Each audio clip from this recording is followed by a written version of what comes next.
Jangan pernah pilih pekerjaan sembarangan saat ingin kerja di Jepang. Jadi yang buat kalian semua yang ada di Indonesia terkhusus, yang lagi ada di LPK atau belajar bahasa Jepang otodidak di rumah. Jadi, keinginan kalian untuk terbang segera ke Jepang itu adalah hal yang lumrah dan setiap kandidat pasti pengen segera cepat sampai ke Jepang. Tapi jangan pernah berpikir yang penting sampai ke Jepang aja dulu, mau pekerjaannya itu apa, gak jadi masalah. Itu adalah pemikiran yang salah, Buang jauh-jauh pemikiran seperti itu, karena itu akan jadi malapetaka bagi kalian ketika kalian sampai dan tinggal di Jepang. Contoh yang bisa aku kasih tahu misalnya gini, buat kalian yang takut ketinggian, jangan pernah coba atau terima pekerjaan gemba tobi atau perancang bangunan.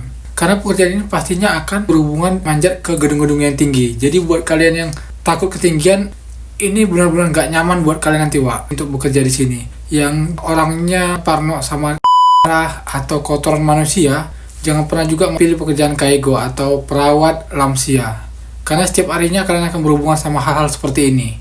Dan juga buat teman-teman yang punya alergi saat suhu yang dingin atau suhu yang panas, yang misalnya kulitnya gatal-gatal, iritasi, aku sarani untuk kalian kerja di pabrik-pabrik manufaktur yang pekerjaannya itu di dalam ruangan, Contohnya kayak pabrik roti, pabrik minuman, dan sebagainya. Karena kalau kalian kerja di luar ruangan, di Jepang ini ada 4 musim, kena musim dingin atau musim panas. Nah, alergi kalian itu bisa kambuh, dan itu membuat kalian tidak akan nyaman dan tidak akan maksimal untuk bekerja.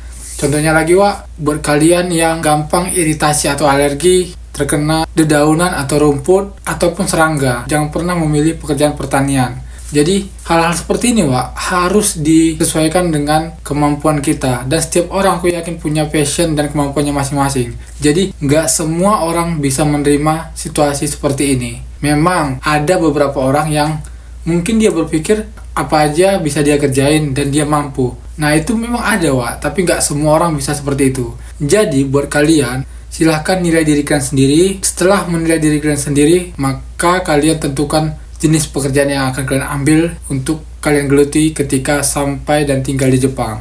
Nah, hal ini, adalah hal yang sepele. Setiap orang pasti berpikir, yang penting sampai dulu ke Jepang. Jangan.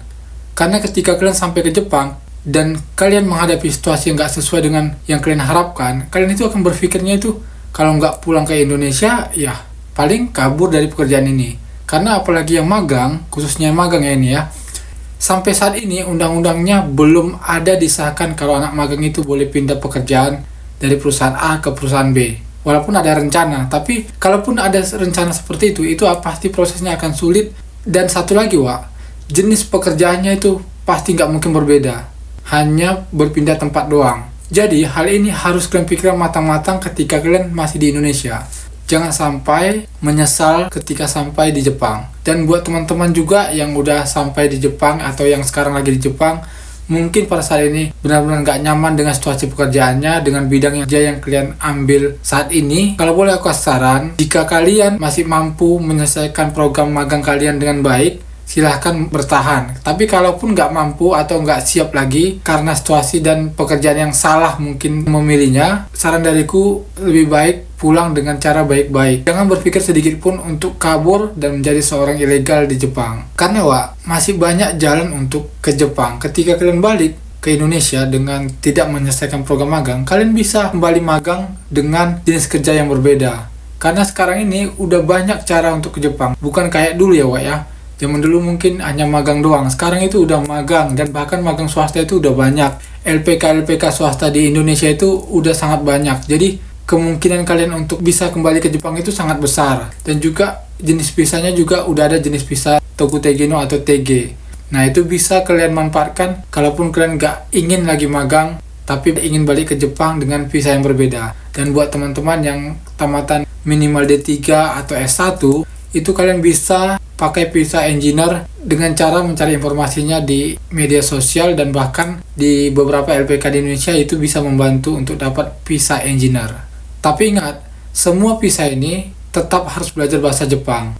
Mau kalian belajarnya itu otodidak, mau les, mau masuk LPK, itu terserah kalian. Yang penting kalian usahakan kalian harus mampu minimalnya bahasa Jepang dasar dan bisa huruf hiragana dan katakana. Itu mutlak, Karena ketika kalian tidak bisa sama sekali bahasa Jepang, itu akan mempersulit kalian untuk beradaptasi di sini, terutama dalam bidang pekerjaan kalian masing-masing. Jadi buat teman-teman tolong pikirkan hal ini, jangan sembarangan dan jangan terpikir lagi kalau pengen ke Jepang itu, yang penting itu sampai ke Jepang, apapun pekerjaannya nggak jadi masalah. Iya kalau orangnya mampu, kalau nggak mampu itu akan jadi malapetaka buat kalian semua. Mudah-mudahan informasi ini bermanfaat buat kalian semua. Gua Ari, cabut dulu, Wak. Ciao.